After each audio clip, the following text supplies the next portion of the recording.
Assalamualaikum warahmatullahi wabarakatuh. Saya ucapkan kepada Puan Syaimah, uh, pada hari ini ahli kumpulan kami telah sebulat suara memilih syarikat Brahim Holding Berhad untuk projek isu terpilih dalam perakaunan dan laporan kewangan.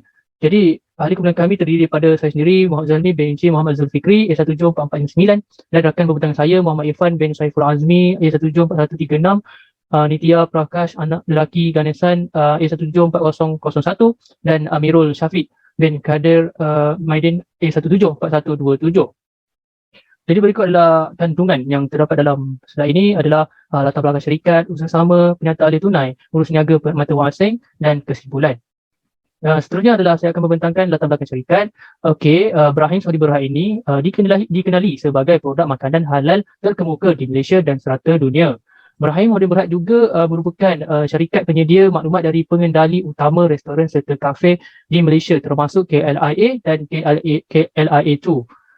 Seterusnya Ibrahim Saudi Berhad juga memberikan perkhidmatan kepada 35 syarikat penerbangan komersial antarabangsa.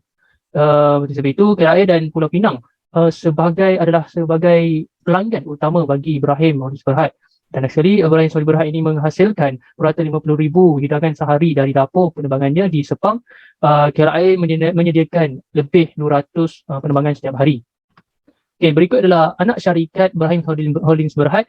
Yang pertama adalah Brahim Food Services, kedua Ad Muda, dan ketiga adalah TISB.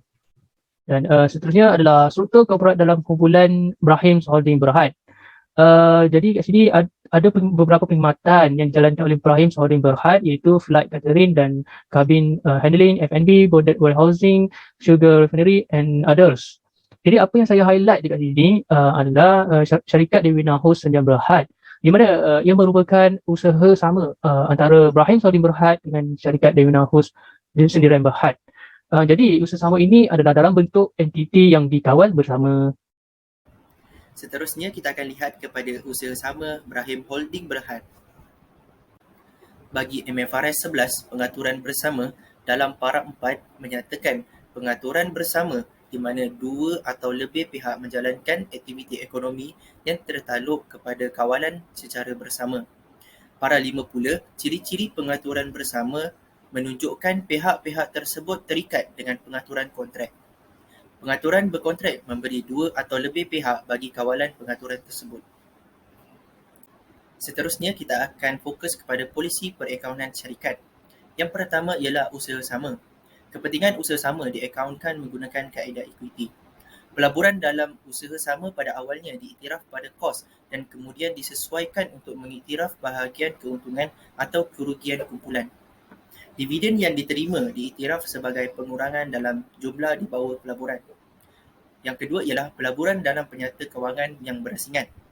Pelaburan iaitu subsidiari dan usaha sama direkod pada kos ditolak dengan kerugian terkumpul. Yang ketiga, cukai. Caj cukai pendapatan semasa dikira berdasarkan undang-undang cukai di negara-negara di mana syarikat, anak-anak syarikat dan usaha sama beroperasi. Yang keempat ialah pelupusan subsidiari. Segala kepentingan tertahan dalam entiti diukur pada nilai saksama dan jumlah tersebut diiktiraf dalam untung atau rugi. Jika kita lihat, syarikat Brahim Holding Berhad telah melakukan usaha sama dengan satu syarikat iaitu Dewina Host Sdn Berhad yang mana hanya 51% kepentingan sahaja dalam usaha sama tersebut. Mereka lebih kepada melakukan aktiviti yang berkaitan perkhidmatan makanan dan catering.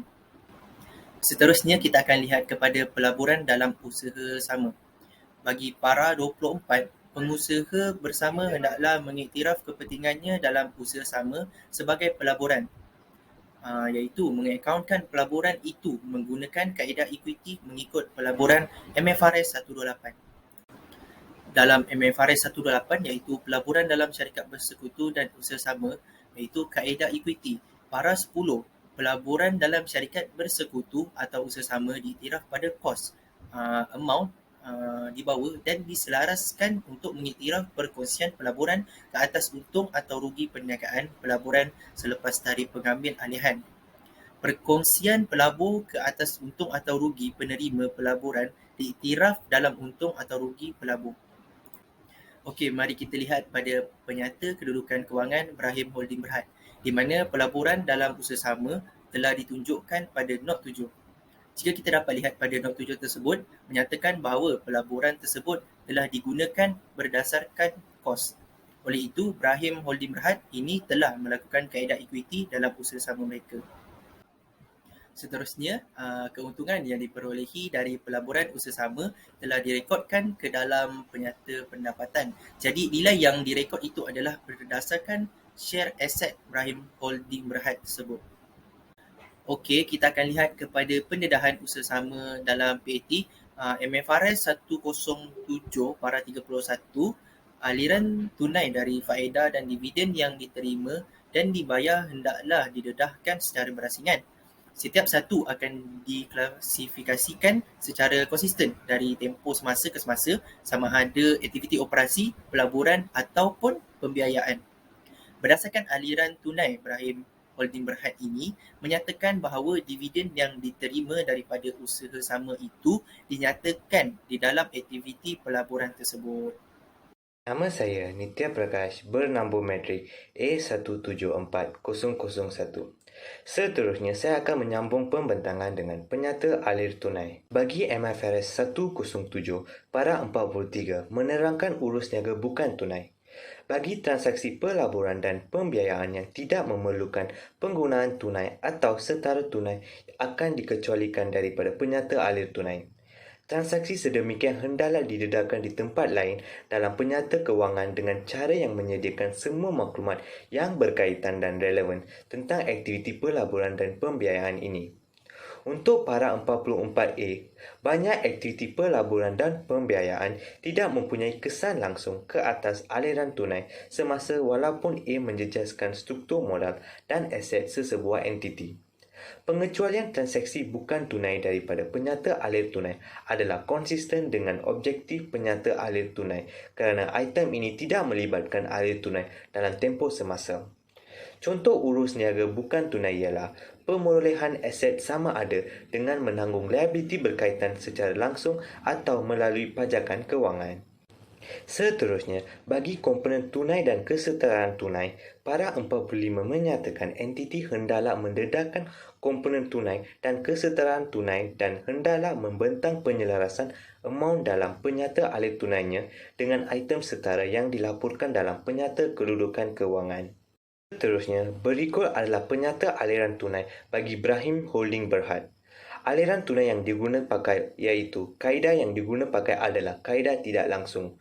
Tujuan mereka menggunakan kaedah tidak langsung adalah untuk tidak mendedahkan secara jelas tentang nilai penerimaan tunai dan juga perbelanjaan yang mereka jalankan. Daripada penyataan di atas, kita dapat melihat bahawa terdapat butiran operating activities. Seterusnya, kita dapat melihat investing activities dan juga financing activities. Bahagian investing activities terdapat nota tentang pembelian property, plant and equipment di mana dalam nota tersebut menerangkan perbelanjaan yang terdiri daripada tunai dan bukan tunai. Bagi financing activities pula terdapat repayment of term loan. Dekat sini ada menerangkan nota tersebut tentang pembayaran bagi pinjaman yang dilaksanakan oleh Brahim. Ini merupakan notanya bagi pembelian property, plant and equipment dan di sebelah kanan pula reconciliation of liabilities arising from financing activities. Seterusnya adalah cash and cash equivalent. Brahim juga membuat reconciliation bagi tunai yang mudah dicairkan untuk membuat pengiraan kesetaraan tunai yang ingin dibuktikan di dalam penyata alir tunai yang dibentang sebelum ini. Nama saya Amirul Syafiq bin Kadir Medin, bernombor metrik A174127. Saya akan membentangkan mengenai urus niaga mata wang asing dan operasi asing. Mengikut MFRS 121, syarikat perlu mengambil kira urus niaga mata wang asing dan operasi asing dalam penyata kewangan entiti. Mengikut para 9.11, Brahim Berhad perlu mengklasifikasikan mata wang funsian mengikut polisi mereka. Polisi Brahim Holding Berhad menyatakan bahawa mereka menggunakan ringgit Malaysia sebagai mata wang fungsian mereka. Di dalam polisi mereka juga dinyatakan bahawa laba atau rugi urus niaga melibatkan mata wang asing akan didedahkan dalam penyata untung rugi. Di dalam polisi ini juga dinyatakan bahawa sekiranya berlaku laba atau rugi urus niaga bukan kewangan luar negara, maka akan didedahkan di dalam Other Comprehensive Statement. Seterusnya adalah pendedahan Brahim Berhad.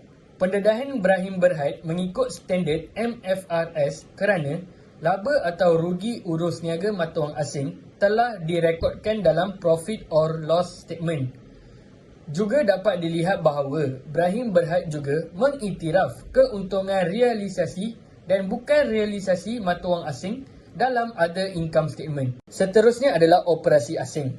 Mengikut para 48, apabila operasi asing dilupuskan, amount kumulatif perbezaan pertukaran yang diiktiraf dalam OCI, Other Comprehensive Income, dan terkumpul dalam komponen equity yang berasingan perlu dikelaskan dari equity ke untung rugi apabila laba atau rugi dari pelupusan diiktiraf.